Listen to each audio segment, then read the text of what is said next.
Australia, the United States, India, and the Philippines. We will also be sharing with you the links to download these policy briefs in the chat box, and we will also be inviting you to share with WASP to identify research directions, which will also be in a link that will be shared in the chat box with you. Before we begin, a few housekeeping announcements. Today's webinar is being recorded and will also be live streamed on YouTube. You are welcome to revisit this content yourself and share it with colleagues. This webinar will run for 1.5 hours. And during this time, we request that if you are not speaking, please keep yourself on mute at all times. Attendees are encouraged to post questions in the Q&A box facility available on the platform. And while these will be addressed during the dedicated Q&A sessions, speakers are also encouraged to answer these questions in the chat box too. Remember to post questions in the Q&A box only as questions in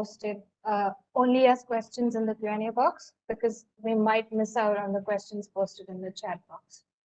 To begin this session today, I would like to invite Dr. Yusuf Nasif, Director Adaptation, UNFCCC, and co-chair of the Steering Committee for Adaptation Futures 2020. Dr. Nasif started work on adaptation to climate change in the United Nations system and has led adaptation work streams under the United Nations Framework Convention on Climate Change since its inception. He possesses 30 years of experience in diplomacy and international environment policy, and is a seconded diplomat from the Egyptian Foreign Service. While assuming progressively higher levels of leadership at the UNFCCC, he led the UNFCCC support for a number of ongoing initiatives on adaptations. He regularly contributes his vision and insights through thought and leadership to the international conferences on resilience and adaptation to climate change and their nexus with sustainable development. Dr. Nasif, over to you. Thank you very much, Michaela, and thank you for the wonderful introduction. I'd like to welcome everyone to today's Adaptation Futures webinar, which will focus on one of our Science for Adaptation policy briefs, which is the one on adaptation decision support tools and platform. Now, this is one of three science policy briefs that were produced by the World Adaptation Science Program, the WASP. And in this session today, we will unpack it further and look at a number of country-specific cases to advance the discourse. Now, tomorrow, we will delve into another of our science policy briefs, the one on transboundary risk and adaptation. The third one that the WASP has produced is entitled High-End Climate Change and Adaptation. So that momentum has been set with the production of those three policy briefs, and now we're in the process of starting the effort to produce the next ones, so that this can become an annual exercise, a yearly effort to respond to demand-driven needs for knowledge creation. And for those who don't know, our next topics will be on cascading shocks and stressors, on the global goal on adaptation, and on early warning and forecast systems. So these Science for Adaptation policy briefs fall among a number of other deliverables and work streams that are produced by the World Adaptation Science Program. And these constitute contributions by the WASP to further the adaptation research agenda. And of course, the Adaptation Futures Conference Series is the flagship event that the WASP oversees and contributes to. You know that the 2020 conference was deferred to 2021. We have these ongoing virtual settings to keep the momentum going. The conference itself is planned to be held in October of this year, and fingers crossed that the world by then will be on track for normalcy. Otherwise, we will have to conduct it in some kind of a hybrid arrangement. Now, a few words on the WASP. I consider the World Adaptation Science Program to be the brain trust of the international community on adaptation research. It's supported by 5 multilateral organizations and closely affiliated with the WMO in particular. And we seek not only to catalyze filling current gaps in adaptation research, but to look ahead, to preempt, to incubate new research directions before they evolve into major gaps that then we would respond to reactively. And in so doing, these science policy briefs are one of our main instruments to respond to the demand, both for existing knowledge needs, but also to preempt those future directions, as you will see from some of these topics. Finally, I hope and trust that you will find the discussions on the 2 topics today and tomorrow useful and inspiring.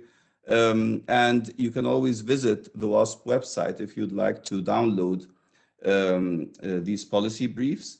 And we would really like to invite any feedback from all of you who are attending this, or by email or through the website, on research directions. The WASP is always wanting to identify niches or gaps in research so that we can seek to catalyze responses to these gaps.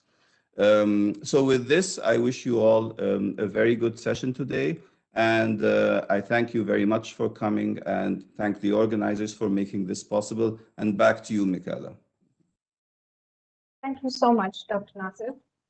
We will now move on to introductions and opening remarks. Mr. Rajesh Street, Honorary Research Associate, Environment Change Institute, University of Oxford. He has worked in climate impacts and adaptation in Canada since the mid-1970s and internationally since moving to the UK in January 2006.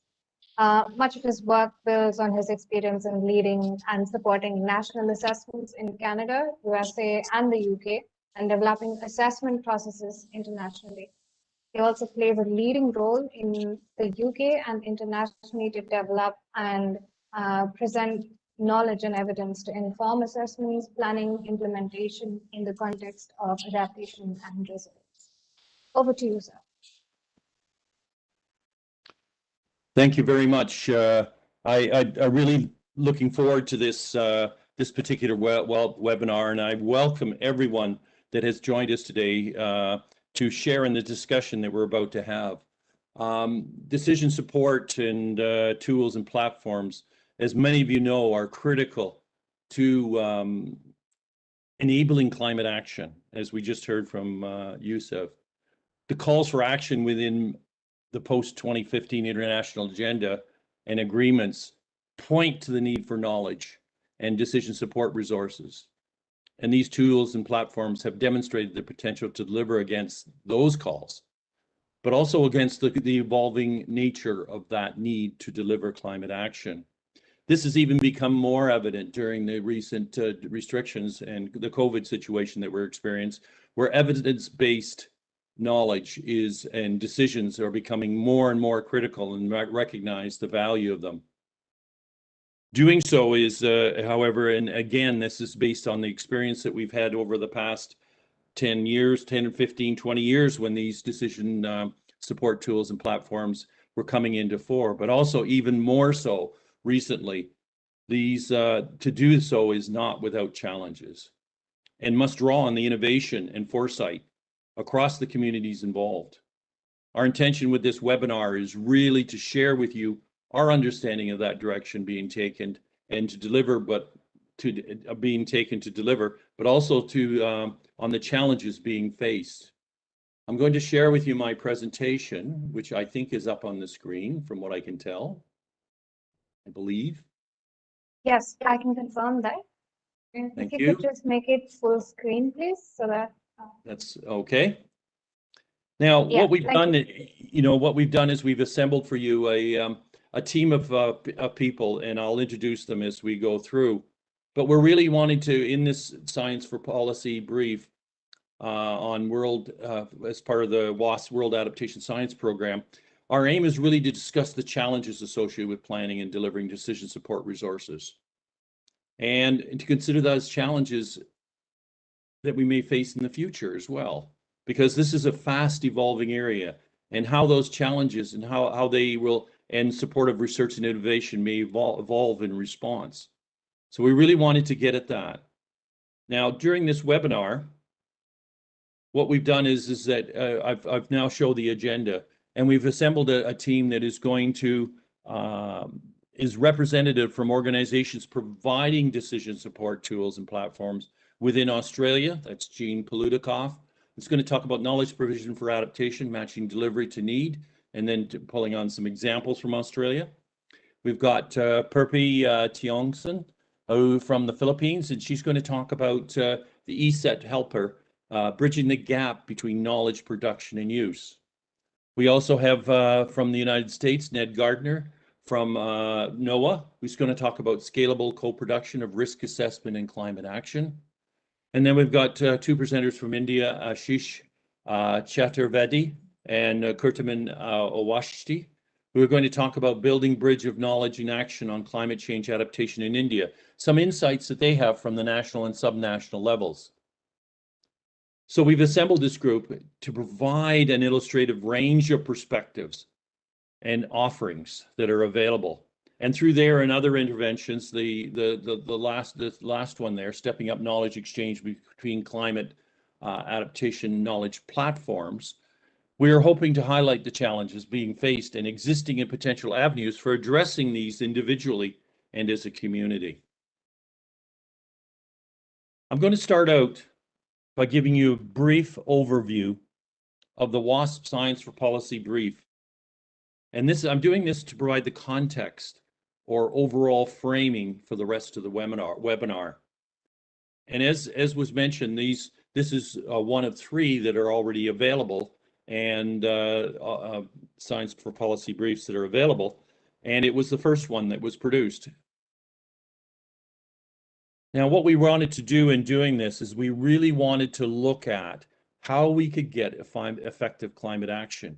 And to do that, you require support. And as I mentioned earlier when I introduced this, it's really about knowledge, evidence, tools, and advice.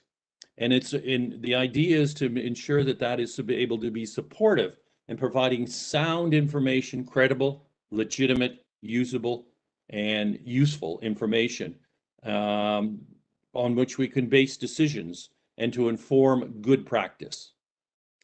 Now, over what we found in looking at this, and if you, some of us have been involved in this for 30, 40 years now, is that over the past 3 decades, there's been a proliferation of resources intended to support such action. And this became very evident even at the previous climate futures, or adaptation futures, I should say, meetings, where you saw the proliferation of these coming available. And I think that that's really important to understand where each of those fit within this spectrum of decision support tools and platforms.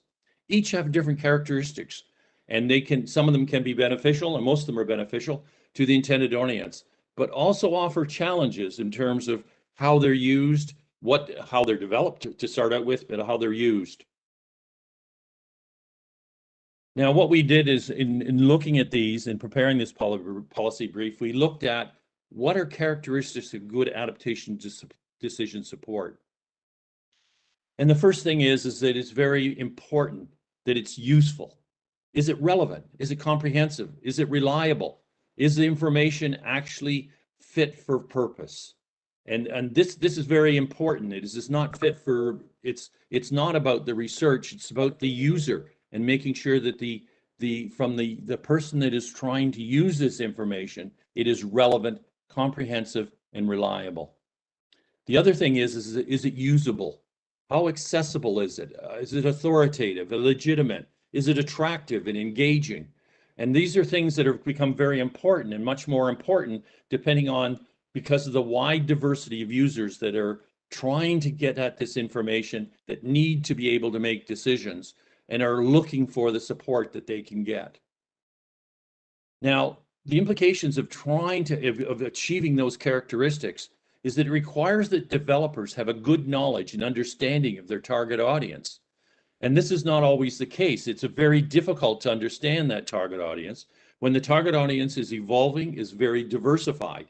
There's different decisions that are being made, different framings that they're using, and they have different knowledge and capacities to use the information, the resources, the tools that are available. And this puts a lot of pressure and and requires a strong capability of those trying to develop that knowledge of and the resources that are needed. But it's also what is useful, what is usable, and it's understanding how this will change. This changes considerably when you're looking at the different types of users, the nature and needs of the users, the level of their understanding and capacity. This will all define that level of support that they require, and therefore defines what is useful and usable.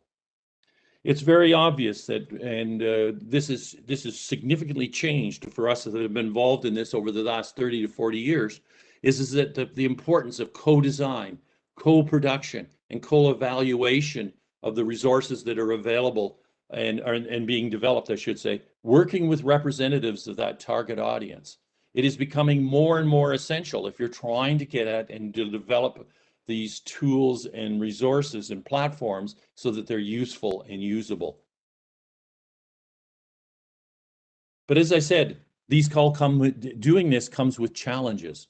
And there's both intrinsic and extrinsic challenges.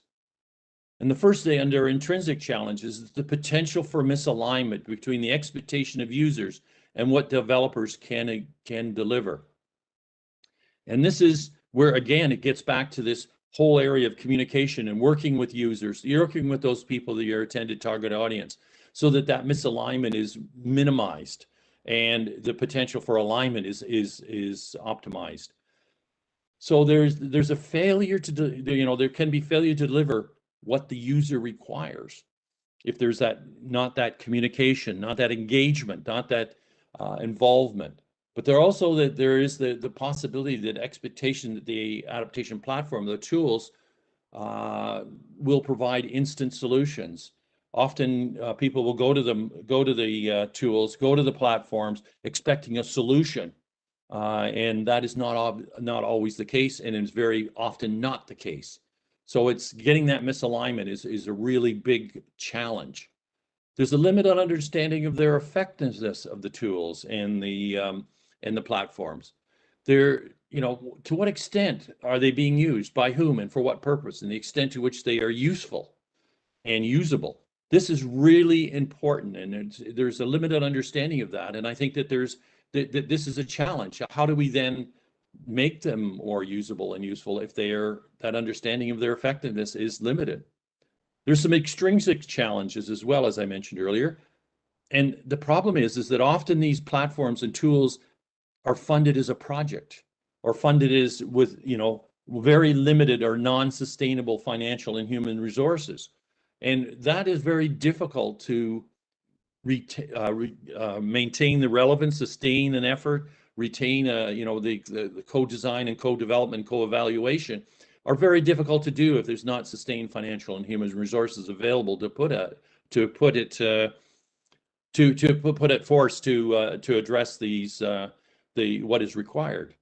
But there's also retaining policy and practice relevance. Often things are developed, and they're developed over 1 or 2 years, and then their relevance is changing as the policy and practice changes underneath them. It's a very dynamic, evolving nature.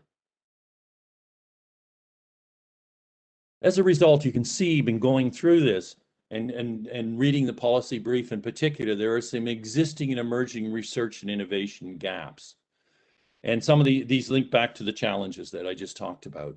Evaluation. How do you undertake an evaluation?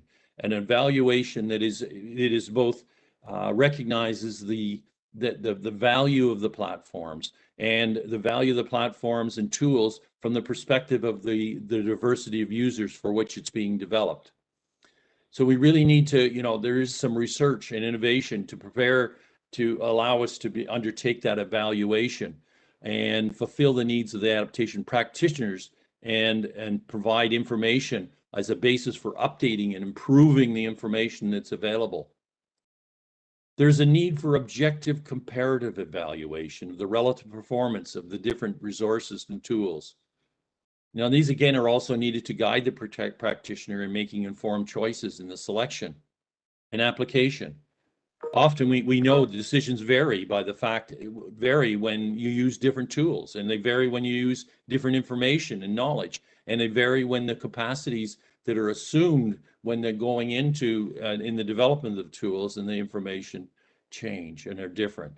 So we need to understand the utility and robustness of different approaches and point to areas needing further development.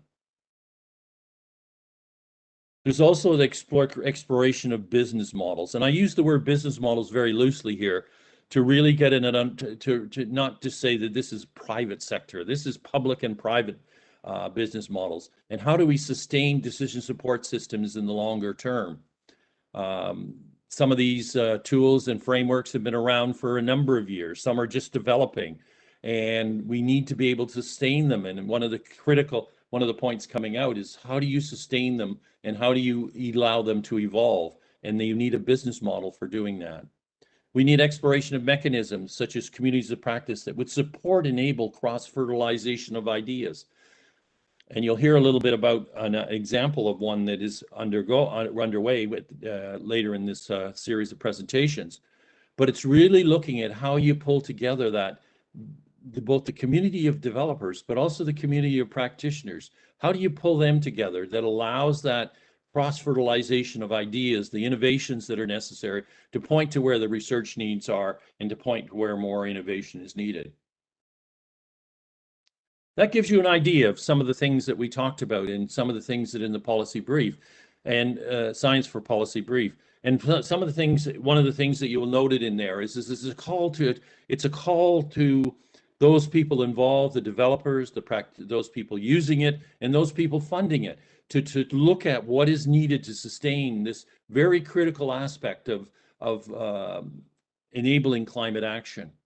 Now, what we've done is that we've tried to pull this together, as I said, in a way that would provide illustrative examples of some of the platforms that are available, some of the tools that are available, with the hope that by providing these illustrative examples, it will give you an idea of some of the information and some of the challenges and way people are addressing those challenges in different countries, in different fora within those countries. And these are illustrative only.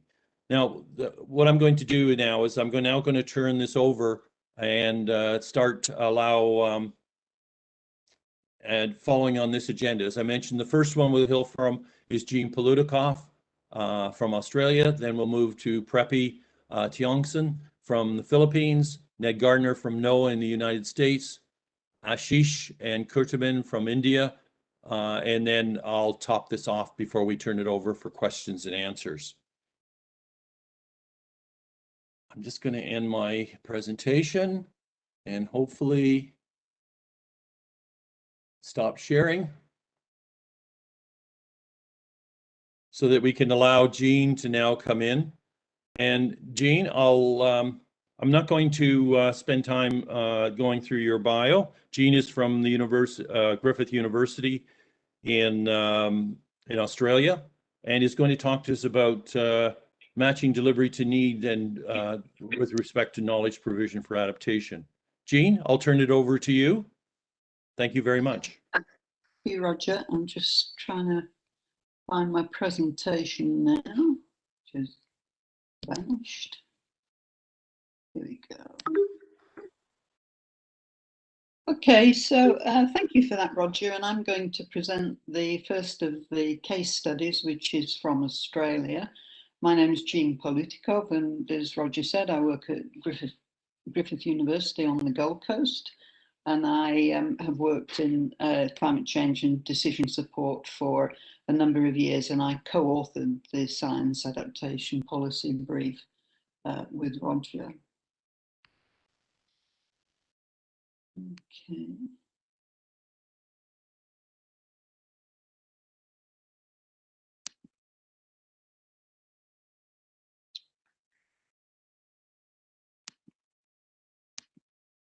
I can see. Okay, so the first thing to say, I suppose, is a general remark about how decision support might work in Australia. So we all know, as Roger has amply demonstrated, there is a need for climate change information, but that information needs to be contextualised in terms of the legislative, regulatory and socioeconomic environment in which that climate change takes place and in which that information about climate change is delivered. And so we need to think a little bit about how things work in Australia, because that influences how you should produce your climate change information, how you should contextualise it and how you should deliver it. So in Australia, there are 3 tiers of government: federal, state and local. And responsibility for undertaking adaptation is primarily at the state and local level, but responsibility for providing that information is primarily at the federal and state level. So that you have a situation where the federal government in Canberra, together with the states and territories, is seeking to provide climate change information which is suitable for adaptation primarily, not exclusively, but primarily by state governments and local governments. Of course, this information will also be utilised by small-scale business and industry, by non-governmental organisations and by charities, etc. The kind of decision support resources that Roger and I have been talking about so far are for those entities, for local governments, for small-scale businesses. If you're a large-scale business, such as a reinsurance company like Swiss Re or Munich Re, you're probably not going to use these decision support resources except in a fairly superficial way. You'll go to the marketplace and ask and pay for exactly what it is to solve very particular problems. So we have in Australia a body known as the Productivity Commission. It's a sort of parastatal organisation. It's funded by government, but it's independent of government. And its role is to advise government on matters primarily around economic matters. It's pretty influential. It produces reports and they can be on anything. They can be on aged care, they can be on the health services, they can be on infrastructure development. But back in 2013, they did produce what has been a very influential report on barriers to effective climate change adaptation. And in that report, they highlighted information and they said that if you didn't have the right kind of information to support adaptation, then that would in itself create a barrier. And I've just highlighted a few of the quotes from the Productivity Commission report. They said information is essential for effective climate change adaptation. They said where market failures, I told you they were economists and they do speak in economic language and they do see everything in terms of the economy and primarily in terms of value and cash. Where market failures lead to the under-provision of information, governments may fund information for the wider community. And importantly, they said, even if information is produced and shared effectively, individuals may not make effective use of that information, and further tailoring of the information and/or public engagement may be necessary. So even then, back in 2013, they were telling us you can't simply throw the information over the fence for people to use. That really may not work. You may have to go in and help people to understand what they're looking at, to interpret it, to make sure that they're getting the right kind of information to address particular tasks and so on and so forth. So I think that was a very insightful report and it has been influential in crafting the delivery of information and the creation of decision support resources in Australia. So I'm just going to go through and look at a few of these resources, and I'm going to start by looking at the federal level. That's information that's created by the federal government in Canberra. and probably the best known of these is a resource called Climate Change in Australia. And if you type that into Google, you will find it. It's created by CSIRO, and it's originally started back in 2007, so pretty early. And it's been recently extensively updated, and there is now a new site which is available since 2020. It's primarily around climate data. It contains summary climate projection statements, so for people looking for pretty fairly superficial information about climate change. And then if you want to delve deeper, it provides climate model data, and data sets can be downloaded, and there is advice on how to use those data sets and how to get the correct data to address your needs and so forth. It's pretty comprehensive in terms of what it is that it does. So its goal is to provide information around climate change. And it does that very well, and it does that in great detail. It doesn't really provide that contextual information that I outlined earlier around the legislative and regulatory frameworks within which adaptation has to take place. And it's got actually 3 case studies at the present time of the application of this climate data, and the intention is to provide more case studies in the future.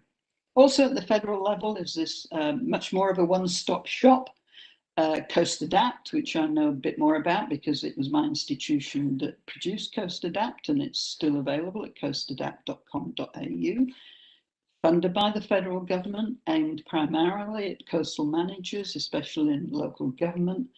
But this time it carries a very wide range of information on all aspects of adaptation. So it starts at the very bottom, talking about what is climate change, contains data on climate extremes and sea level rise and inundation mapping, suggests to people what responses they might make to the risks from climate change, provides a risk management framework, and has a lot of case studies. This is a sort of map of how Coast Adapt is set out. So the underlying principles which guided the creation of Coast Adapt are that it should have relevance and credibility of the knowledge it provides, that it should have accessibility, and that the site should be highly navigable. And this addresses Roger's point about decision support resources being useful and usable. So by being relevant, credible, accessible, and navigable, you try to address these requirements of being useful and usable.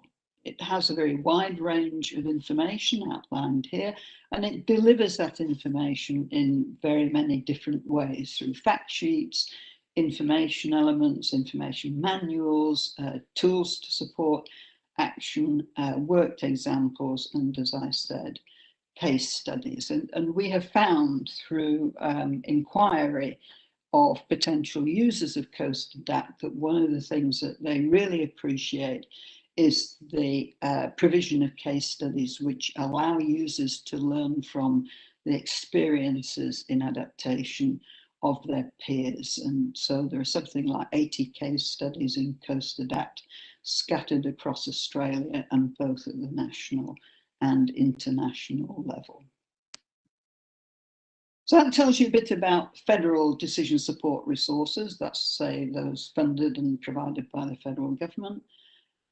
Problem that has been identified in Australia is that they don't fully address the adaptation knowledge needs of local governments, which are subject to state level planning laws. And the problem is that those planning laws vary between the different states and territories in Australia, and even, for example, the projections of sea level rise, which local governments are expected to address, are not the same in each state and territory. So to provide a national tool is useful, but it does fail at that hurdle of being specific to local government needs within the state government context.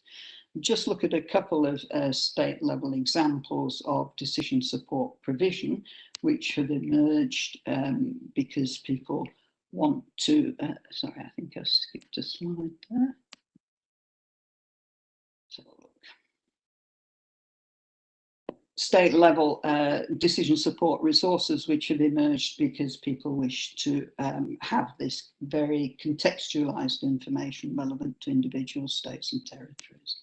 So this shows you an example of provision of climate change scenarios. There's an example from New South Wales on the left and an example from Queensland on the right, but they're broadly the same. They have maps which can be extremely high resolution. They try to provide data on relevant climate variables, and generally speaking, it is possible for users to actually download the data so that they can, for example, put them into their own impact models. There's also an example here of a state level risk assessment tool. So this looks more widely at the provision of information which is contextualized, not just for climate change, but also to look at the full range of potential risks to particular aspects, assets and systems. This is a risk assessment tool for Queensland hospitals and health services. So there are guidelines to carry out a risk assessment. To support that risk assessment, there is an almanac which is full of information about the climate changes that are expected, and there are a set of templates that people can fill in to carry out their risk assessment. So it's pretty comprehensive, and it can be downloaded from the web, but it's not really an interactive web tool. It's really pretty much paper-based in that there's a template which can be filled in to provide the risk assessment, and the almanac and the guidelines are available as booklets. Similarly, there are risk assessment tools available again from the Government of Queensland for households and small businesses to carry out their own risk assessments and resources to support that risk assessment. So I said that federal decision support resources have a failing in that they can't address the knowledge needs of local governments subject to state level planning laws, and that's true, but there are problems also with state level resources. They're generally less well financed and they fail to capitalise on national expertise. There's a lack of interstate communication and learning. So there are pros and cons of both approaches, and neither in itself, I think, is fully satisfactory. And it's hard to see how they could be satisfactory given the way that government is organised in Australia. There are also private sector resources emerging. These are designed to be much more one-to-one, consultants and experts speaking directly to individual businesses and individual households. This is just two examples: the XDI platform, which is looking at organisational exposure to climate change extreme weather risk, and the residential climate risk reports tool, which has only just emerged, and to be quite honest with you, I don't know a great deal about that at the present time, but these resources are beginning to emerge, but of course they are for profit, and one of the problems is that the information is something of a black box. You're not always clear how the analyses are done, because of course the information is commercial in confidence, whereas resources which are produced by the government are generally much more open source and much more transparent. So to summarise then, what can we conclude about this from this national case study of decision support in Australia? Well, there is a growing body of resources for adaptation practitioners. some of which is focused on a single need, for example, for climate change information, and some of which seeks to be a one-stop shop, going beyond that to look at the context of that climate change information. But effort is fragmented. It's hard for the consumer to know where to go, and there's no real guidance about the choice between the different resources, and adaptation practitioners do find that challenging. And there are competing interests among providers, particularly as the private sector, the for-profit sector begins to emerge in this space. Resources in Australia, at least, are largely unmonitored and unevaluated, so we don't really know what it is that consumers really value. We hope that we design something which is useful and usable, but we don't really know. And the problem is that the long-term commitment which is required to maintain, update and monitor and evaluate decision support resources it's a model which is unattractive to funding agencies, that long-term commitment, but unfortunately it is essential. So we need to consider how the requirements of decision makers and policy makers will change in the future, and to start to think about how decision support resources will need to evolve to meet future needs. Thank you very much. Thank you, Jean. Thank you very much. Some interesting points building on the results of of what is happening in Australia, which is again is reflected in a number of other countries as well, just at different levels, and has the uniqueness of Australia, but also some similarities. Thank you very much. I'd now like to move on to Perpi Tiongson from the Philippines. Perpi is the Associate Director at the Oscar M. Lopez Center for Climate Change Adaptation and Disaster Risk Management Foundation, Incorporated. She is, heavily involved in the development of what is going on in the Philippines, and harnessing science to produce actionable knowledge to promote climate action. So, Perpi, are you able to share your screen and talk to us about your experiences with the EasySet Helper? Yes, Roger, thank you. Let me just share. Can you see my screen now? Yes, I can. Okay. Thank you very much, Roger, and a good day to everybody. My name is Perpi Tiongson, and I'm happy to share with you today our experience at the Oscar M. Lopez Center in setting up a platform for adaptation planning called the ECCET Helper, or the EasySet Helper. Okay, the Oscar M. Lopez Center is a nonprofit organization in the Philippines. We're a very small nonprofit, and we're privately funded. We're actually just one of the few privately funded science-based organizations doing research on climate change. And this initiative is largely driven by the fact that the Philippines is one of the most climate vulnerable countries in the world, being riddled with well over 300 climate and weather-related disasters every year.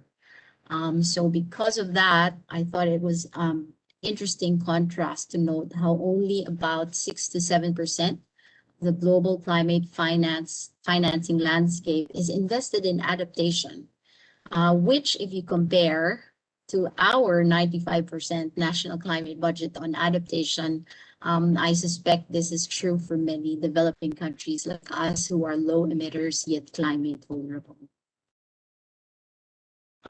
So when we're trying to produce science or scientific knowledge that we feel is very critical for us to be well informed, there's a very deliberate attempt on our end to find ways how to use it to build our adaptive capacities and climate resilience. What you're seeing on my presentation is one of the main knowledge products that we've produced in the center, which is the Philippine Climate Change Assessment Reports. And these reports are patterned after the IPCC's assessment reports, which we've developed in partnership with the Climate Change Commission. And it's our way of localizing what the climate issue is about. If the IPCC's assessment reports tackle the global climate change, then our PhilCCA reports tackle the national issue. And like the IPCC assessment reports, we wanted to reach policymakers. So we sought ways to translate the key messages to make it usable. Okay, and we needed to find a more appropriate format to bridge that gap between how to use these reports, not necessarily just how to understand them, but how to use them. And when we looked at the summary for policymakers of the assessment reports of the IPCC, I think there have been challenges in making sure that they reach the policy audiences that they target, because while the intention to reach policy audiences is there, there's always the challenge of really how understandable and how useful and usable, I guess, as how Roger had put it, how usable really are these products, especially when we consider policymakers who might be used to a different format or a different way of consuming scientific and technical information. So we started just like how many others have started with science, but with that challenge of how to make it useful and usable. And what studies about usability of science is seeing that some of the strategies we currently use, us included at the center, such as co-production and user-centeredness, these strategies often take time. They sometimes take longer to accomplish, much longer than when the information is already needed. So one of the things that we're trying to do is, instead of being too user-specific, where it can almost be limiting and proprietary, that you can no longer share the information, is to look at maybe a bit of a broader spectrum of users and a broader spectrum of use, so that we could fast track that use of knowledge, hopefully without sacrificing the science behind it. So this is where we started developing our platform for adaptation planning. So we similarly, we tried to anchor our knowledge product on policy, while at the same time trying to see how we can make it respond to our users' needs. And one of the things that we were able to identify is our government's climate change expenditure tagging system.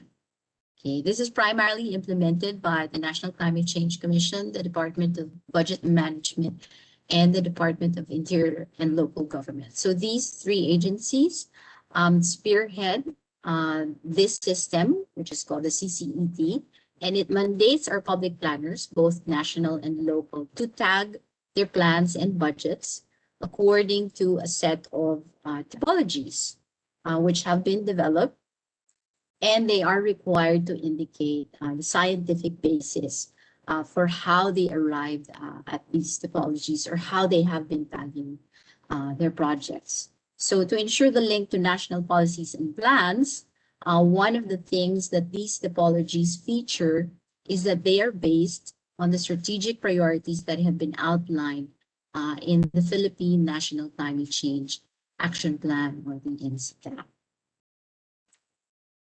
Okay, so what are the planners supposed to do? So as you can see here, this is an example of what they're asked to do in terms of the programs and projects that they have, which are called PAPs. So you have here, for example, construction of rainwater harvesting facility for irrigation, and they have to tag it, identify the typology that is required, and they have to identify exactly what climate risk this program is trying to address and what climate information they are using. So based on this, we saw a very good opportunity to show how climate information and climate research can be used.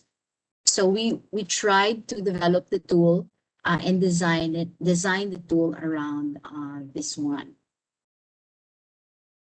Okay, so what they do is that they have to tag their plans and projects, identify if it is an adaptation strategy or a mitigation strategy, identify if it is targeting any of the strategic priorities of the climate change action plan. So here are the 7 priorities that have been identified.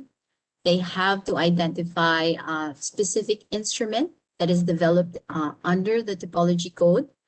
And then they have to identify the specific code for the activity. So you'll see here, as you can see here, each project or program or activity must have this code.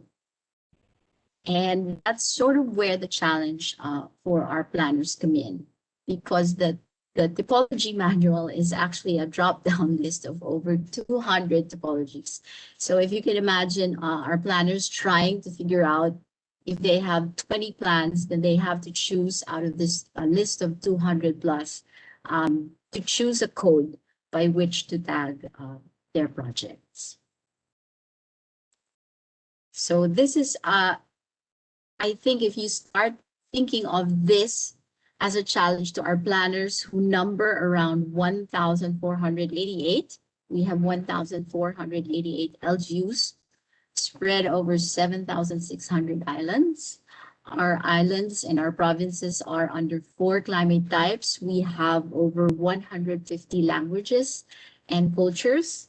And each LGU, each local government unit needs to accomplish at least 48 local plans, with each with its own template or form that needs to be filled up.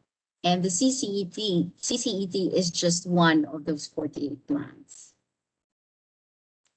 So given this, when you think about it, this is sort of the guidance that is given to our local government units in terms of tagging. Okay, they merely ask, okay, is your project to be tagged as a climate expenditure? And the basic question is, does the goal, does the objective of that project articulate adaptation or mitigation? If it doesn't, it's not tagged. If it does, then it's tagged. If it doesn't say in the goal or objective of the project, perhaps there's just a component or an element of the project. It's not entirely addressing climate change, but maybe a part of it is, then it's that part that will be tagged as a climate change expenditure. And I think this is where we're seeing some of the issues and some of the concerns, because in this tagging process, it assumes the programs have already been developed. It's sort of a done deal.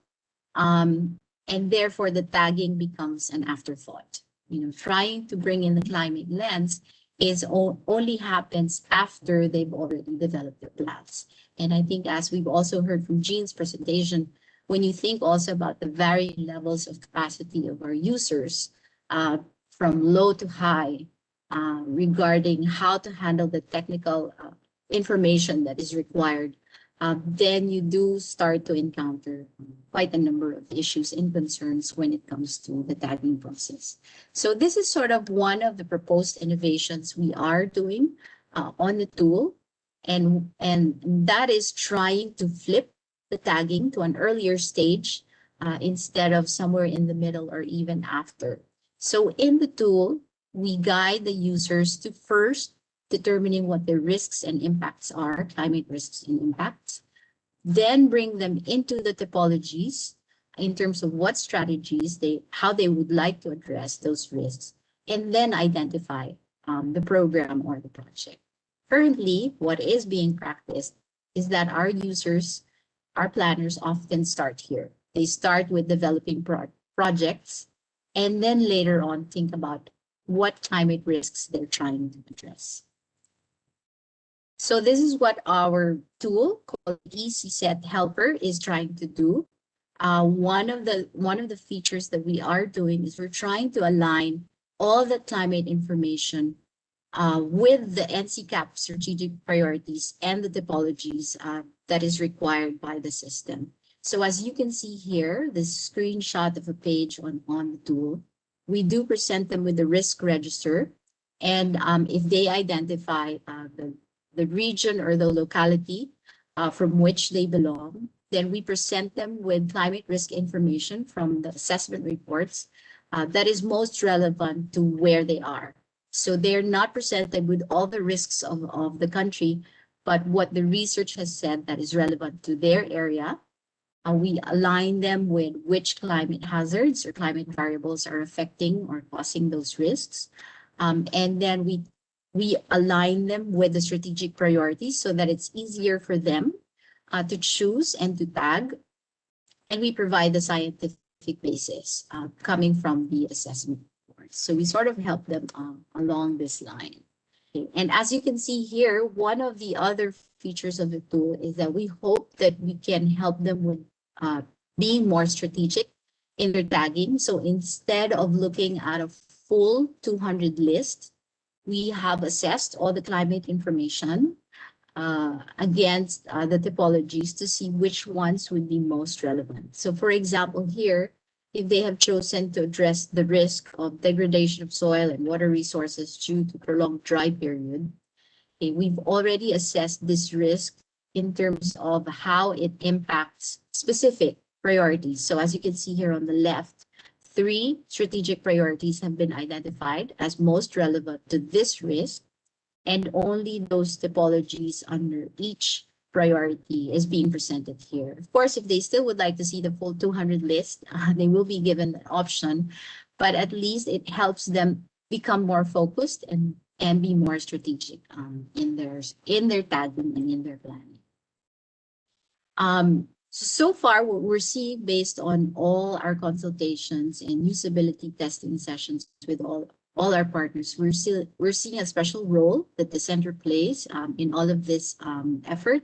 One of those things is definitely our flexibility to weave policy and weave through policy. And what do I mean by that? With the 3 lead agencies, the way we've been working with them is that it's been wonderful to see how each one is very clear on their roles and their mandates. But when you are dealing with an interagency system, such as this one, then sometimes the limits of the specific mandates play a role. And I think the center not being limited by either one's mandate, we're able to bridge the gaps in between these agencies. And because we're able to do that, we're able to catalyze all these networks from a multi-sectoral interdisciplinary perspective. So these are some of the roles that we're seeing. And in bringing those networks together, I think one of the things that we'd like to do is to make sure that we're able to do that in terms of the translation work that we hope to do in terms of not just brokering knowledge for better understanding, but really for making the scientific knowledge more useful and usable. So what are the challenges ahead or ways forward we'd like to think? Now that we're about ready to launch the first phase of our tool, one of the things that we're keeping in mind is that the EasySet Helper still sits at the early phases of planning. We're not quite there yet towards the end where we can really get the planners into climate action, especially towards the end of monitoring and evaluation. So we are keeping this in mind and keeping this in view in terms of how we can further improve the tool to be more comprehensive so that we can really look at the entire adaptation planning process in full from start to finish. Another thing that we're seeing, I'd like to think as a way forward, is how to institutionalize definitely the use of the tool. And I think this is one of our challenges, that while we can weave policy and weave in and out of policy as a private NGO, we're still not policy, we're still not government. So we do need the support and the help of the 3 agencies that we've been working with in terms of institutionalizing the use of the tool. Okay, and the last 2 things that we'd like to look at is, of course, not just looking at the number of users. Of course, we'd like to track how many people are using our tool, but I think more importantly is we'd like to be able to track how the tool is really transforming users' capacities. You know, if we really are saying that we want to help them become more climate informed in their planning, how do we measure that? How do we track that? And that leads us into even deeper metrics for how do we measure our ability to translate, our ability to make scientific information more usable towards developing more climate responsive plans and programs. So I think I'll end there. Thank you very much, and happy to hear what the others have to say, and hope to learn from everybody. Thank you. Thank you very much, Purpi. That was very interesting, and you hit on a number of interesting aspects of that came out in the Science for Policy brief, but and focus them on the challenges that you're experiencing and some of the directions that you're moving in. And so I was very pleased to hear that. We're now going to hear from Ned Gardner on scalable co-production of risk assessment and climate action. Ned has worked with NOAA in the United States since 2008 and is one of the architects of the U.S. Climate Resilience Toolkit. But what I find really interesting is the applied research he's working with with the adaptation professionals throughout the United States to innovate and apply methods that can be replicated nationwide.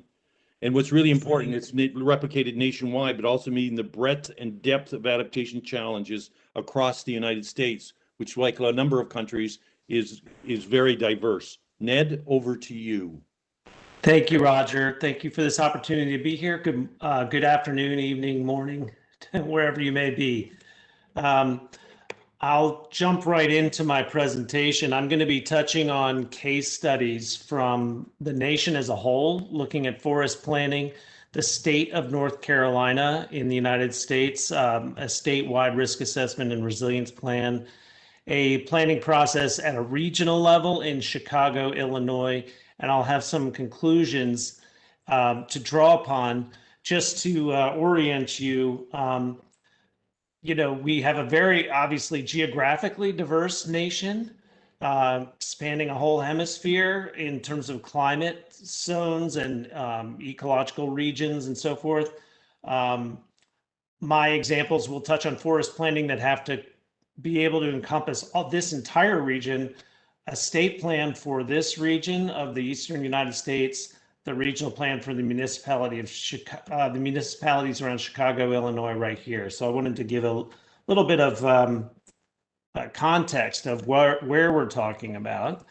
And I'll just give you also the take-home messages right now up front in case your attention wanes. I am going to be talking about proven capacity that we have developed, not just through the U.S. Climate Resilience Toolkit, but through public and private partnerships. I'm going to talk about coordination across levels of government. So that was a theme that Jean in particularly highlighted in terms of the federal, state, and local exchange of knowledge, information, and resources, developing efficiencies in the delivery of climate services through federated data. So Jean also touched on that. It's also these themes are also very much resonant with Roger's presentation, the Venn diagram of the platform and the framework, where they intersect, how we deliver services. In order to do that, we know that direct engagement with end users and co-production of knowledge will remain indispensable in climate services. That's been a theme in this session so far, and I'm going to underscore it.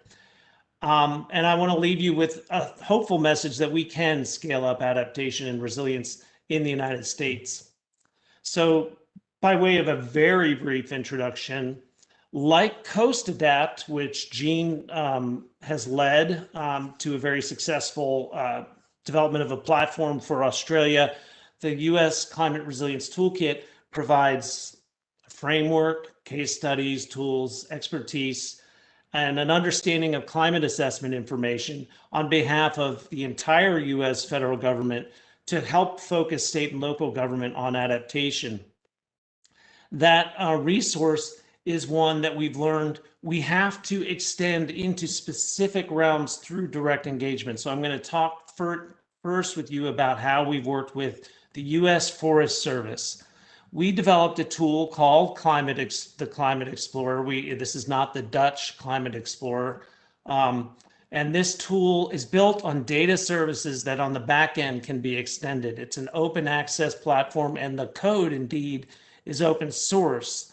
And so we found that the Forest Service, they don't want county level information. They want to look at national forests, ecoregions, and they have an executive order requirement to evaluate deviation from normal variation and conditions in the past. So they developed this interface right off of our platform using the data services and code we developed. You can check this out yourself if you want to go to this URL. And there are a number of capabilities. You can download an image to put in a report. You can download data directly, but I'm going to highlight here the analyses we provide. This table provides a t-test of 2 time periods, mid-century and historical periods, in order to provide the essential information about whether forest managers can expect a departure from natural variation. And this is what's required by executive order for the Forest Service employees. And these data have shown up in regional monitoring strategy reports and will be incorporated into planning documents for Forest Service units around the country. By having produced this tool, we think we've saved the Forest Service more than $500,000 with an investment of $35,000. So that's a significant production of efficiency. Here's an example of how one monitoring evaluation report has been augmented with automatically generated data from our tool and from the methods we developed. This will directly improve silvicultural decisions in forest units around the country. With that, I'll shift now to a state level view. And we didn't, in the state of North Carolina, we had an executive order from the governor not enabling legislation from the federal government or the state government, but the governor required a risk assessment and resilience plan a couple of years ago, and I got involved in helping to produce this. And so I want to hearken to Perpy's point about tagging information early in the process. What we find is, yes, people want to talk about what are their options for adaptation, but we have to set up a framework to help them put those adaptation options in perspective. So we begin with a basic understanding of what is a climate-related impact. And that is, we begin with exposure of a hazard and an asset. At a state level, the services and responsibilities that a state government has are different than a local government. I don't have time to go into that in depth, but we did spend a lot of time distinguishing what are those responsibilities. And then we link the hazards to climate stressors so that we can provide information about shifting risk profiles later in this process. We also ask these people from 10 different departments in state government to understand what are the non-climate stressors that influence those hazards and how these things change through time. I'm taking the time to map this out because this measurable impact at the exposure level is what we need to keep track of in order to link strategies to problems. And then the actions stem from how to are linked to things that can be measured. So I think this is a schema for tagging content, sort of the way Perpy was suggesting we do. I'm not going to go through all of these climate-related hazards, but we looked at a principal set of hazards that affect the state of North Carolina across 11 different sectors throughout the state. And we came up with 744 different potential impacts due to climate-related hazards, a very small subset of which we conducted qualitative risk assessments. And so we took time, just building on Perpy's point, we took time mostly focusing on getting representatives from 10 different agencies to focus on ways that climate could impact the services and responsibilities they have in state government, and opened the door to the possibility that, in fact, there are over 740, and then got them understanding that before diving into, okay, well, what is my risk? What can I do about it? So the outcomes of this are that at the state level now, we do have a chief resilience officer. We do have coastal resilience grants. There is technical support going to communities and municipalities. And there are applications for regional governments going to the federal government requesting support for adaptation and resilience. So this has been an ongoing effort, and we feel like there are signs of success. Moving to a municipal and regional level now, we'll look at the Chicago region. And I'm going to briefly go through this. This is an action plan that is being developed right now and will be published in the next month that I've been helping the region develop. The idea here is that they want to address both mitigation of greenhouse gases and adaptation. So they're deliberately saying this is the starting point this year for helping municipalities bend the curve at a regional level and at a global level, because they've been cooperating with the Global Covenant of Mayors, which you may be aware of. We don't have time to go into what that is, but it's been an essential motivation for US mayors that global communities are in this effort. The plan also includes adaptation.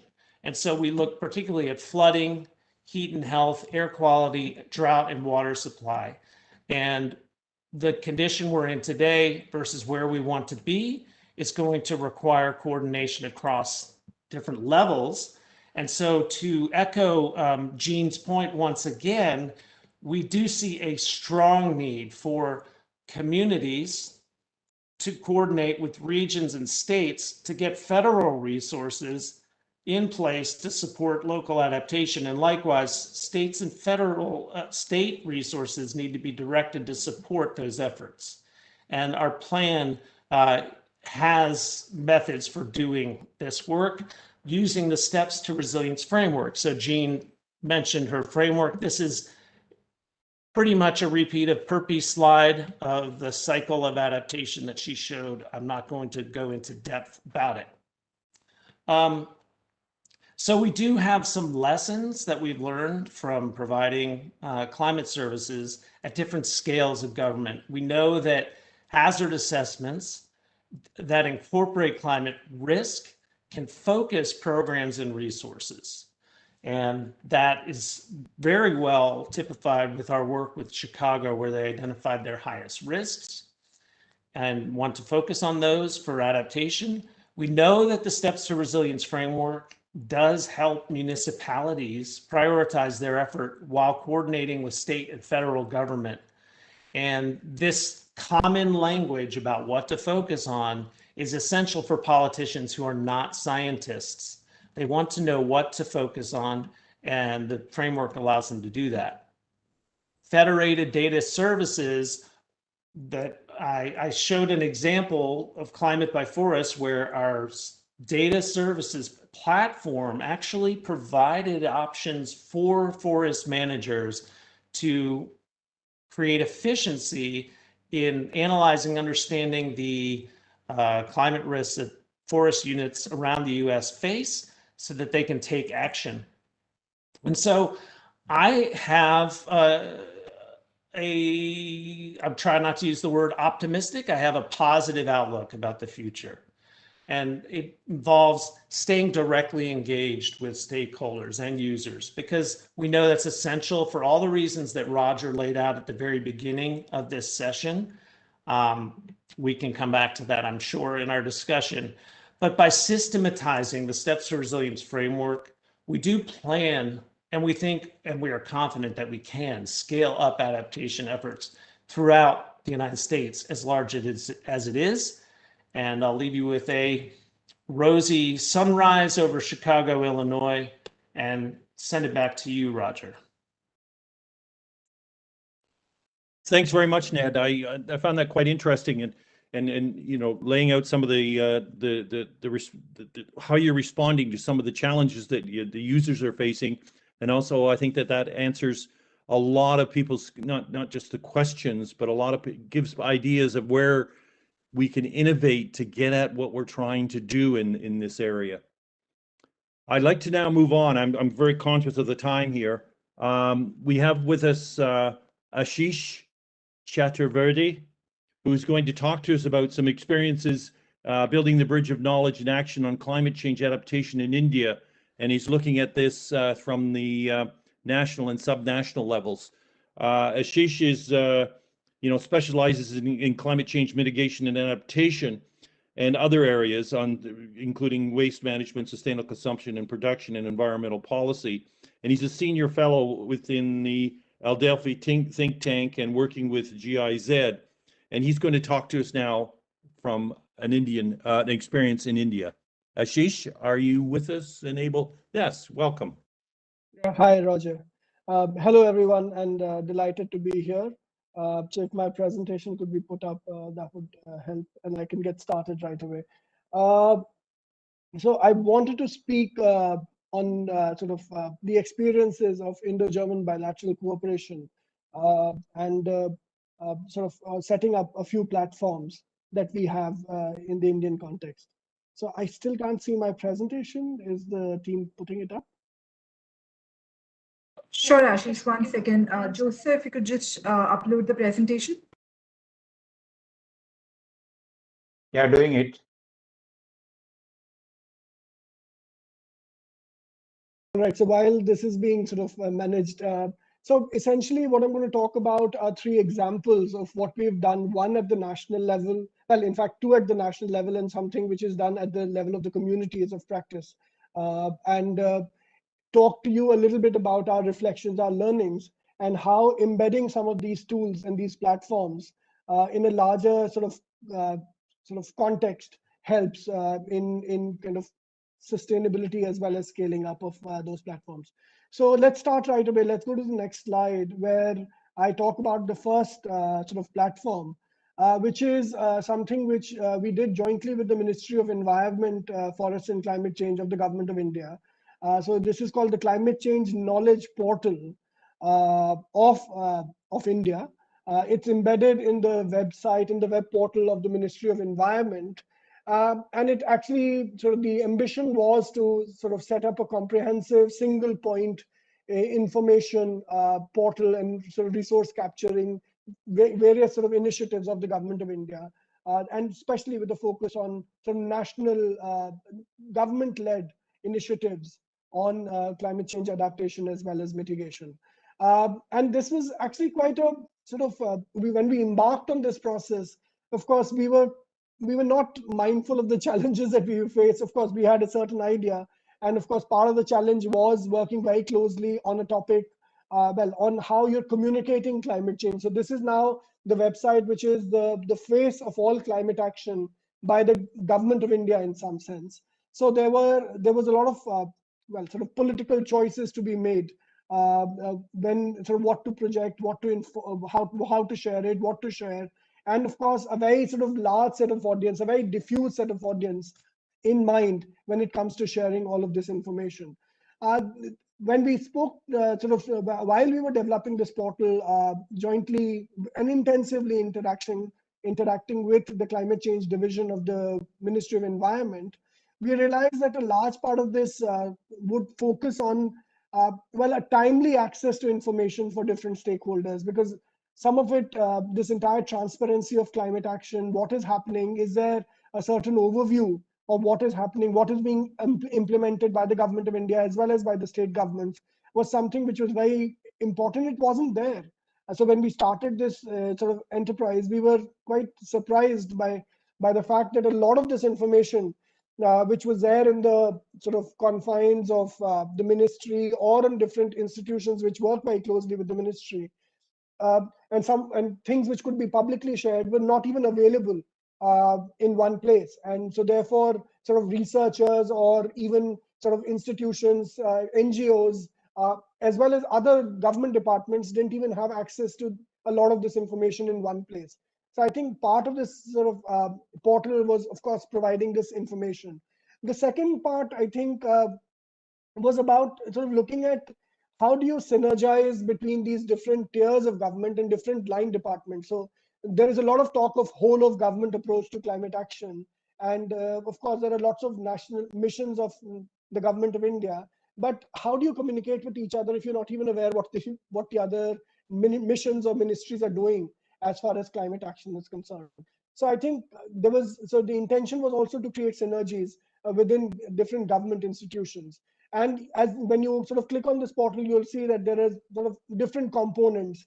So very generic information on India's climate profile, looking at what is there in India's NDCs, then some sort of brief remarks on the international climate negotiations, and then you come to mitigation actions, adaptation actions, and then of course a lot of sort of information on published reports and scientific resources which have been commissioned by the government of India in order to communicate this better, the climate actions better.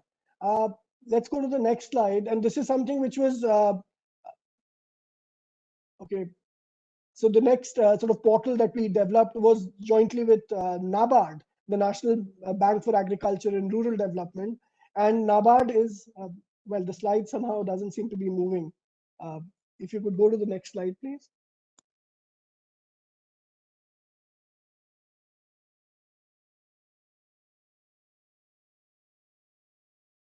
One second, sir. Some not moving.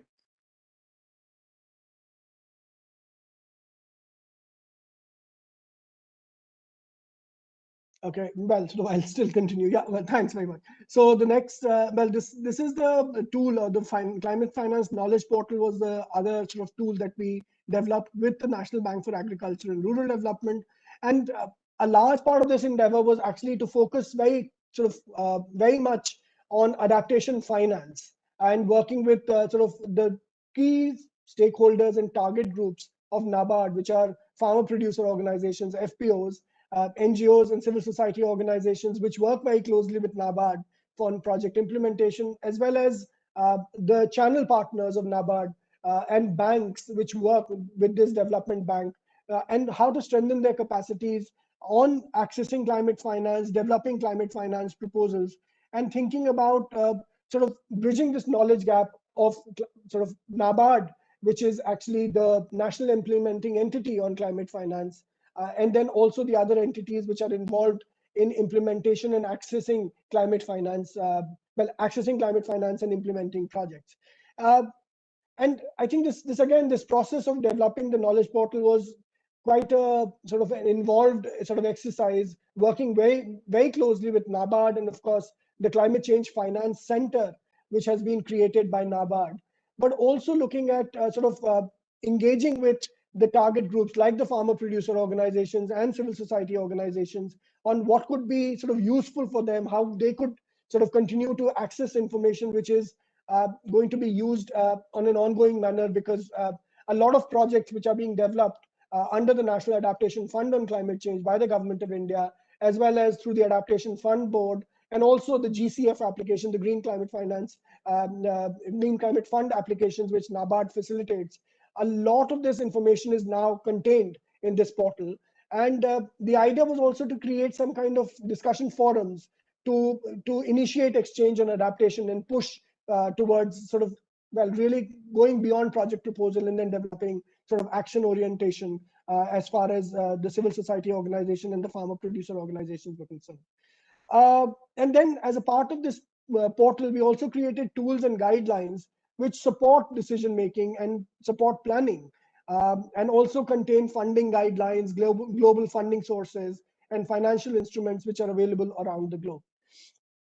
The third sort of portal which I want to talk about is something which is much more downscaled and which is at the subnational level.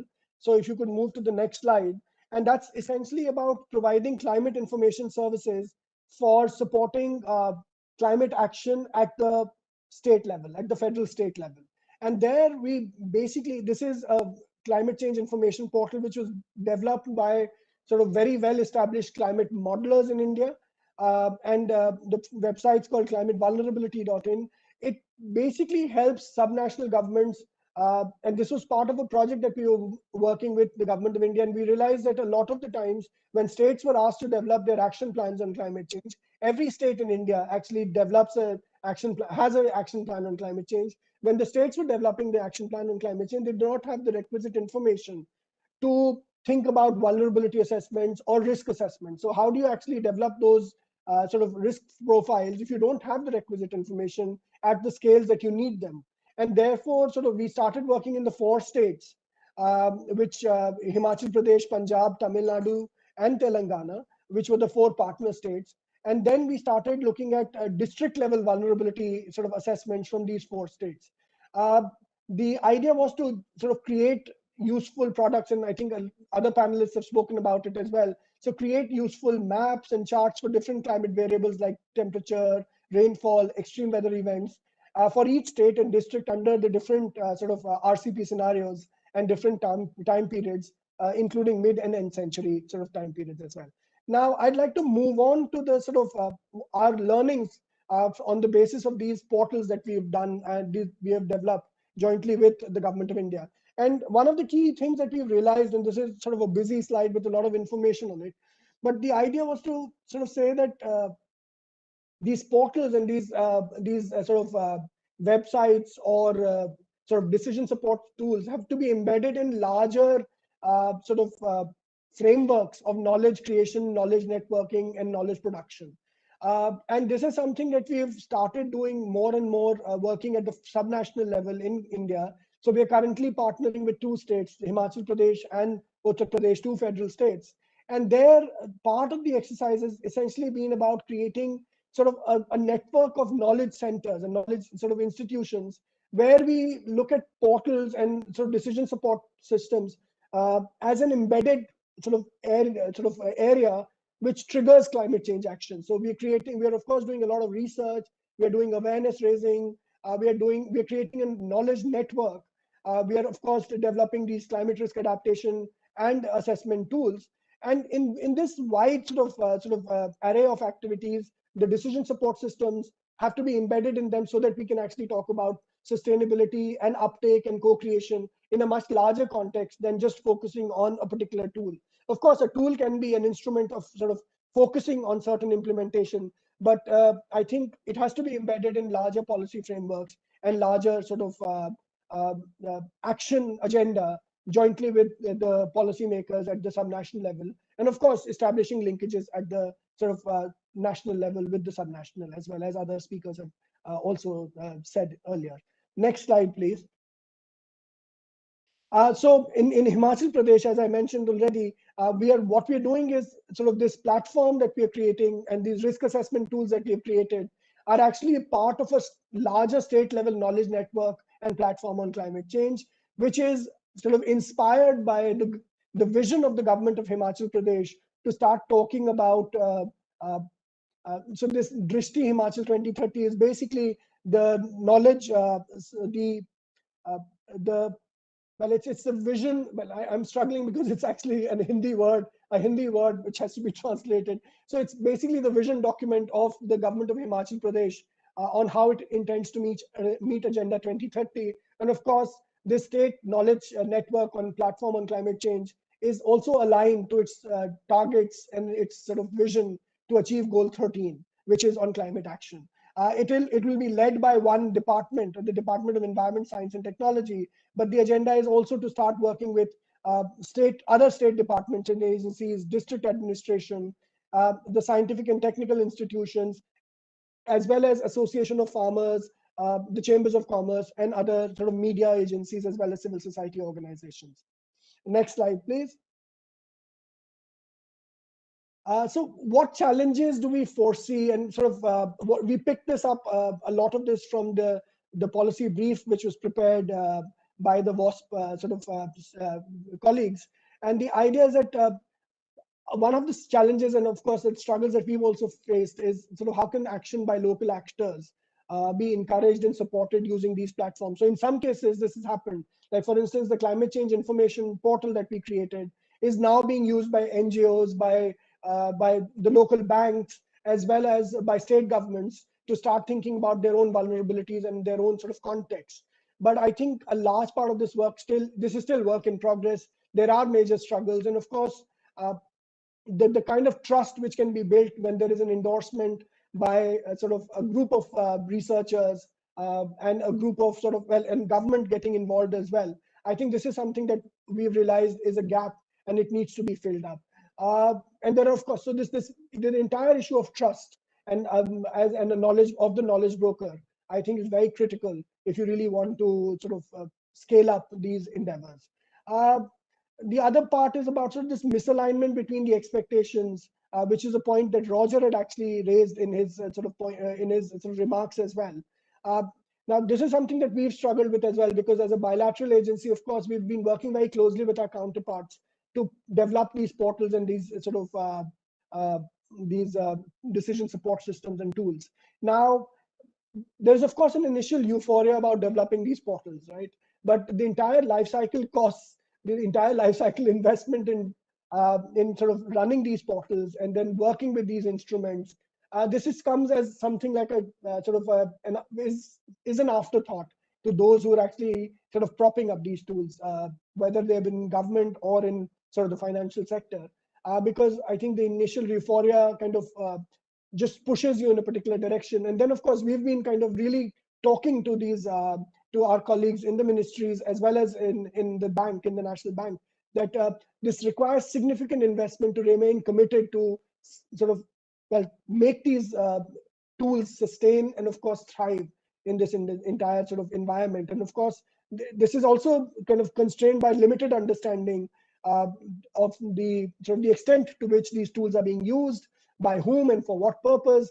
And therefore we were actually now sort of creating a lot of data on sort of user experiences of the knowledge portals, the different and the vulnerability portals that we've created, and then give that as a feedback to the sort of people that we were working very, very closely in the ministry. And then I have a final slide. What we believe could be done jointly in this sort of group, and of course the expertise which is available in WASP, the idea that sort of how do we continue to encourage demand-driven knowledge creation and and engaging stakeholders at the science policy action interface. So this work that we're trying to do in Himachal, of course, we would be very happy if some of you would like to get involved and engage with that process, because we believe that our state level work is actually now going to be downscaled to 12 district level sort of knowledge networks. And I think this is going to be one of the models that could potentially be replicated in other parts of India and maybe outside of India as well. And of course, we really want to deep dive into addressing the existing challenges, because there have been significant challenges which we've faced. I don't think we have tracked all the sort of the problems already, but we really want to sort of get committed. We're committed to supporting these portals at least for the next 3 to 4 years through our bilateral cooperation with the Government of India as well as with the National Bank. So in that process, we really want to kind of come out with sort of stories about the struggles, the challenges, but how these platforms are effective in supporting adaptation at the subnational level, at the local level, at the community level. So this is where I'd like to end. Back to you, Roger. Thanks very much. Thank you very much, Ashish. That was a very interesting presentation, and it shows the diversity of activities that are you're undertaking there in India, and trying to pull that community together, which I think is really important and flows across some of the messages that we talked about. We have one more presentation that I'd like to share with the group, and I know we're running a little bit over time, so I'm going to try and keep my presentation short. I believe I'm now sharing my screen. It says I am. One of the things that comes up with this is that I've been working with decision support tools and platforms for, as I think I mentioned earlier, 30 or almost 40 years now. And one of the things that we found out is in doing this is it's very important that we start to work and share. Well, you heard from a number of platforms and tool developers here of the challenges they're experiencing, but also the lessons that they're learning. And we felt it was very important to share these across, and we've been trying to do that. And we have a project underway right now that's called Stepping Up Knowledge Exchange between Climate Adaptation Knowledge Platforms, which in a shorter form, its acronym is Knowledge Exchange for Climate Adaptation Platforms, KE4CAP. And this is a project that is undergoing, and it's involving a number of operators at the core of this, but we're also trying to engage others. Whoops, I'm just going to switch to, as I often forget to do, presentation mode. I apologize for that. But this is being funded by the Strategic Partnership for the Implementation of the Paris Agreement, which is really working at strengthening capacities of partner countries. And it's all about implementation of climate policy, but also more, in this particular case, it's focusing on the Paris Agreement and the adaptation components of that agreement. So what we're trying to do is provide that forum or this community of practice for these people that are involved at developing and operating these various climate adaptation or climate knowledge platforms. And it's all about comparing and learning from different approaches, sharing knowledge and good practices or even best practices and innovations that are undertaking, and then working together to address common and emerging challenges. We're looking at where we can collaborate. So we're stimulating that knowledge exchange and trying to inspire the evolution of these adaptation platforms in terms of scope, governance, content, and coverage and functionality. And this, we've been growing this, and this has been growing over time. And you can see the number of countries and number of people that are involved in excuse me, in this KE4CAP community of practice. And it almost gets out of date every time we talk about it, as more and more countries and more platforms get involved in this. But you can see the coverage, and we're trying to expand this and encourage people to join us. We've defined through this a number of topics that we think are particular interest in. We're exploring these. We were going to do these through bilateral events and global events where we engage people face to face. But the current situation has required that we're now doing this virtually, which has its advantages, is that we can now explore these by engaging many more people in these virtual events. And you can see some of the topics that we just that have been talked about, how we support and work with local actors, how we do monitoring and reporting and evaluation of progress on adaptation, how we retain the relevance and integration and coherence, business models, quality assurance, and looking at architecture and technical development, but also looking at cross-cutting issues such as co-evaluation, learning, and capacity development to enable improvement. So we're trying to look at these various topics through a number of targeted events. We've had a number of events that have already occurred, and we've got some more coming up over the next few months, leading up to a synthesis workshop in September.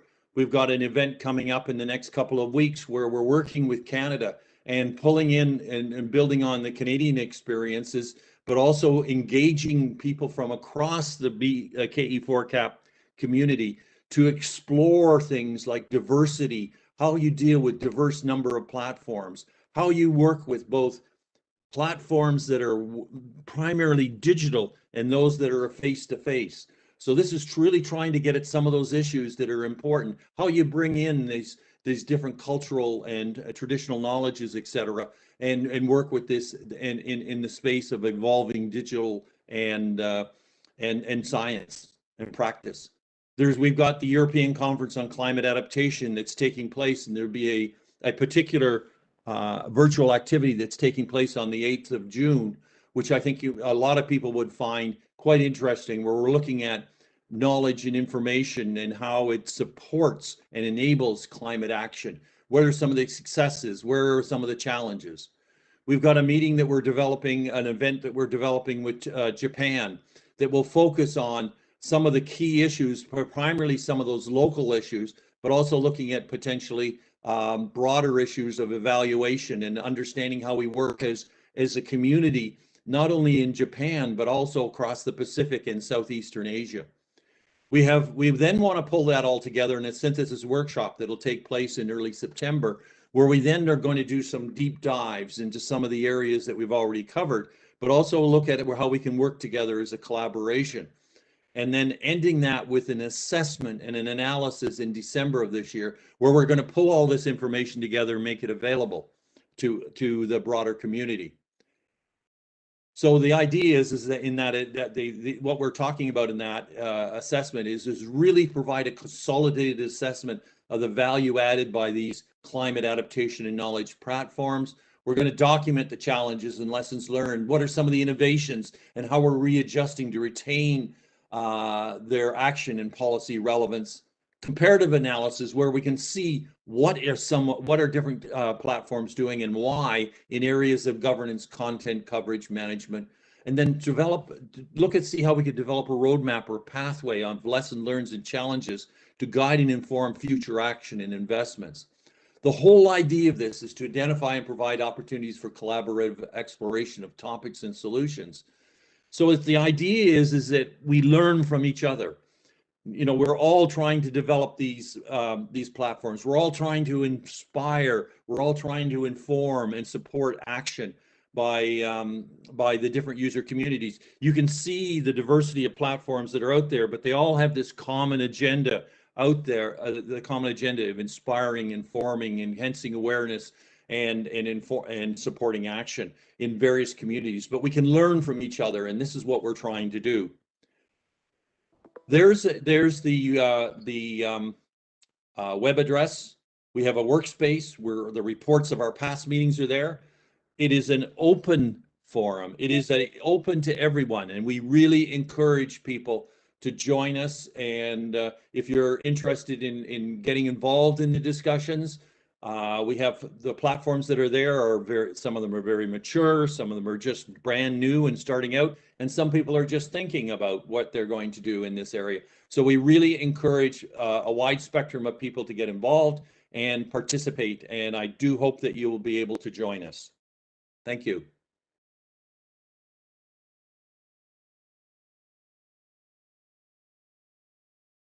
So thanks, Roger. I'll turn it over to you, Jean. Sorry. Yeah, I guess we've got time for one round of questions. We're running out of time, but we still have a substantial number of the attendees with us. So I thought what I would do is, first of all, get everybody to put their video on so we can all be seen, please. And then we'll just, I think, go around all the speakers once. And I've got a collection of questions that have come in while the presentations have been going on. And a lot of them are to do with, so there are two topics really that I'm going to ask the panelists to just speak briefly about. One is around gaps, and there are a number of questions that have come in about gaps, and it seems to be mainly about the imbalance of knowledge and capacity between the different actors in adaptation, and in particular, because of the talks that we've had, the differences between the different tiers of government, but also between the tiers of government and the private sector. So that's one query that's come in.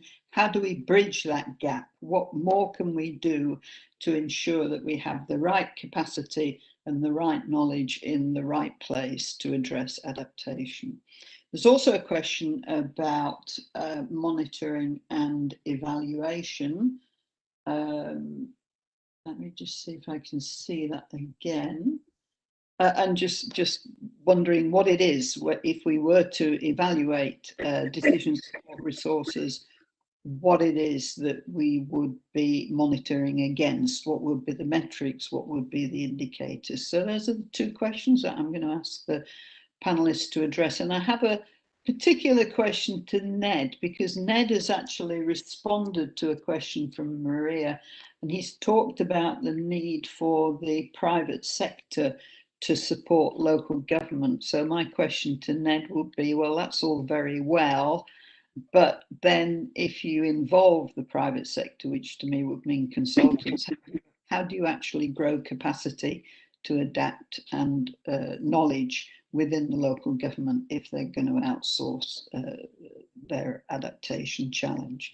So each of us, please, can speak once and speak briefly. And I think we will maybe go back through the speakers. So perhaps Ashish could speak first, and then Ned, and then Perpi, and then Roger. And Roger, perhaps you could then finish off the session at the same time, if that's okay with you. So just a brief response to those questions. And may I, before I sign out, just say how much I've enjoyed the presentations and how good the session has been. So Ashish, do you want to go ahead and have a bash at those questions?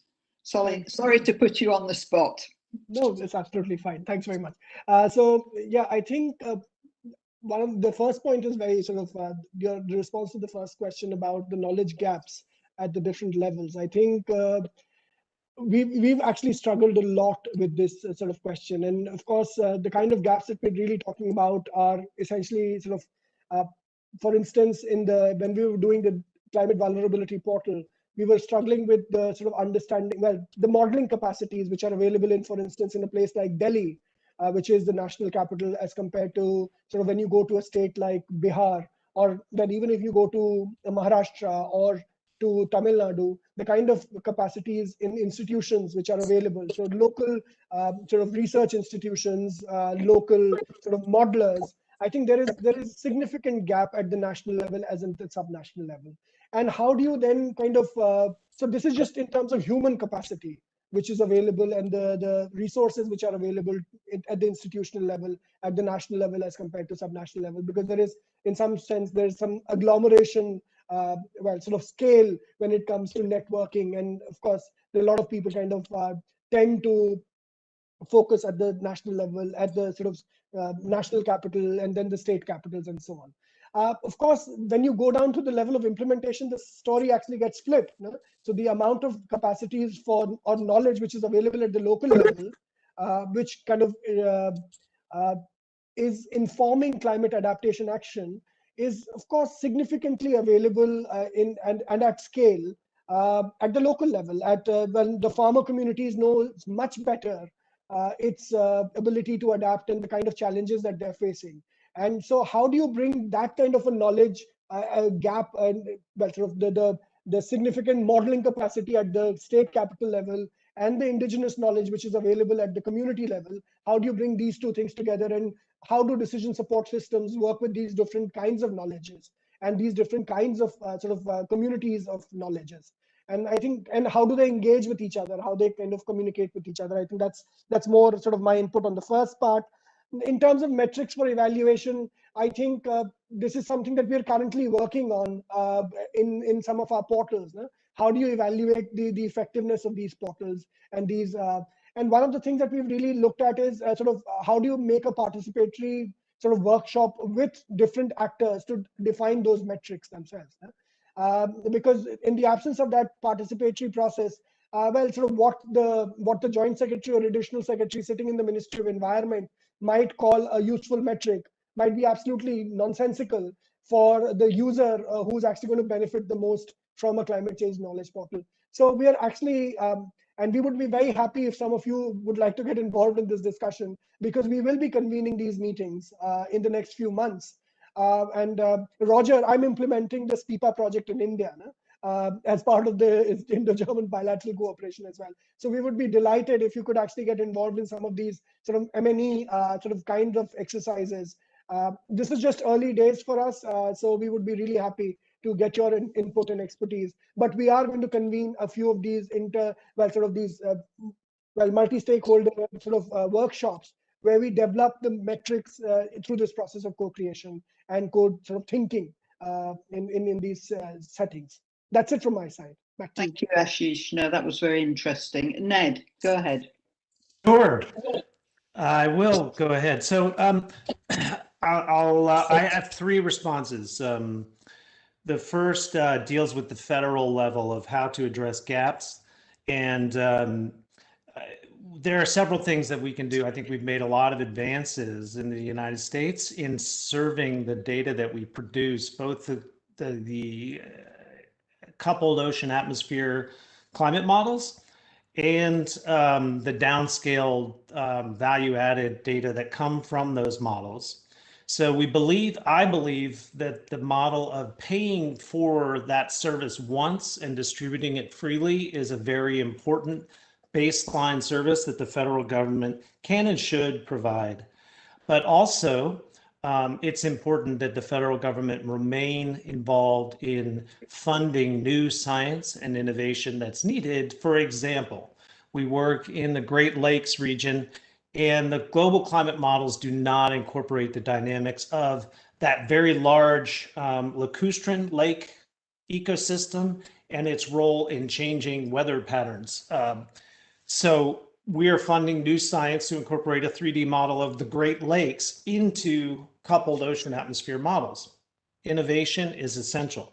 The second point I want to make is that we need to advance the concept of climate assessments beyond very broad scale understanding of what's happening to understanding what's happening locally. And that is going to be almost a seismic shift for the academic community, because the role of science is essential but not sufficient. We need to understand people's concerns. So in the United States, the reckoning that we're dealing with around diversity, equity, and inclusion, especially after the death of George Floyd last summer, has required our nation to begin looking more closely at systemic issues that have systematically isolated communities and people from access to services and quality of life.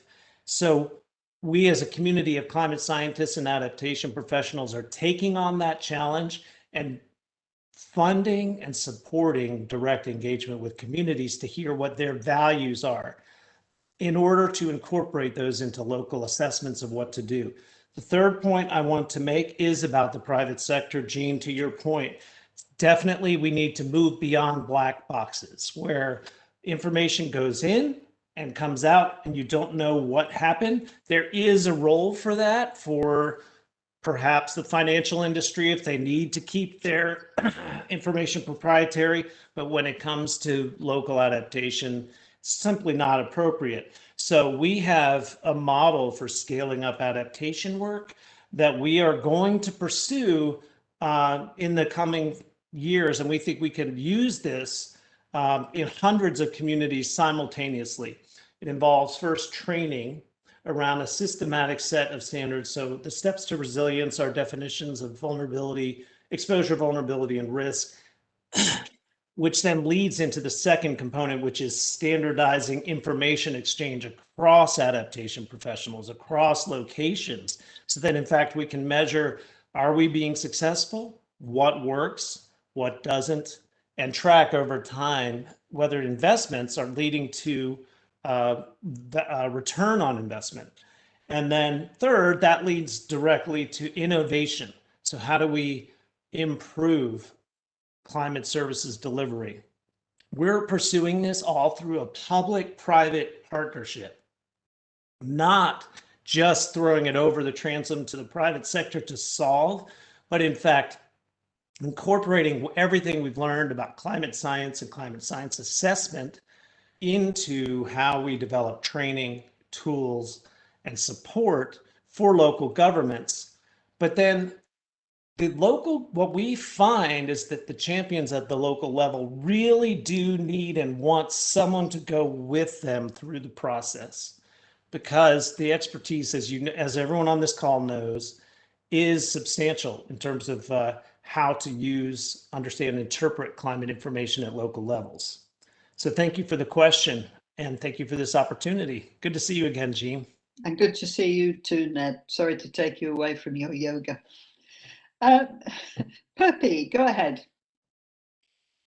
Yes, I'll try to keep this very short. On the question of the gap, I look at it more as a gap between knowledge, not necessarily knowledge gap. I think we have so much knowledge that is already out there.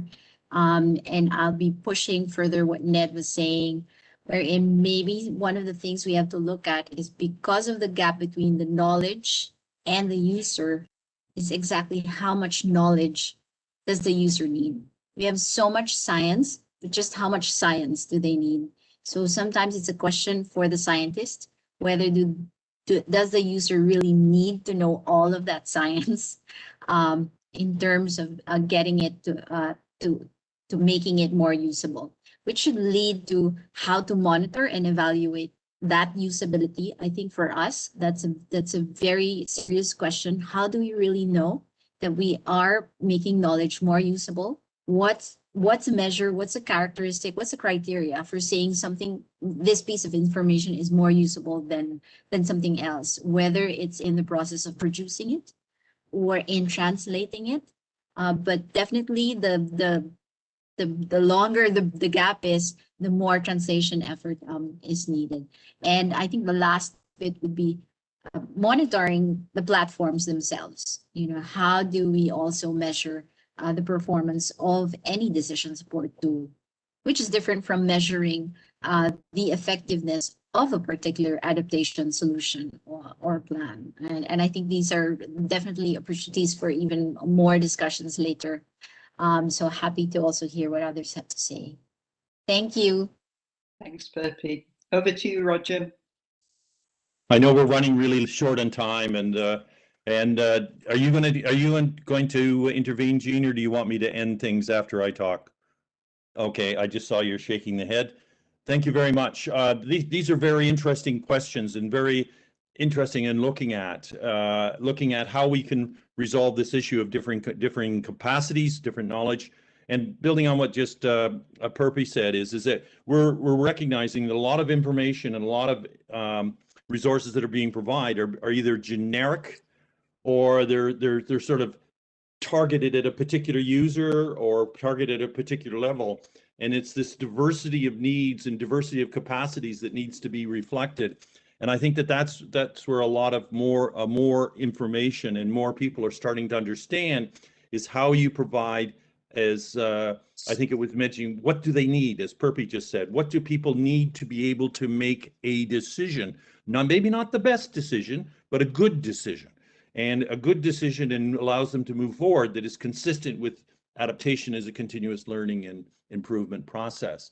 So we need to be able to look at that. We also, in working at what we're seeing and working with different governments, different areas, in this question that Jean brought up about the fragmented nature and how working at different levels is challenging.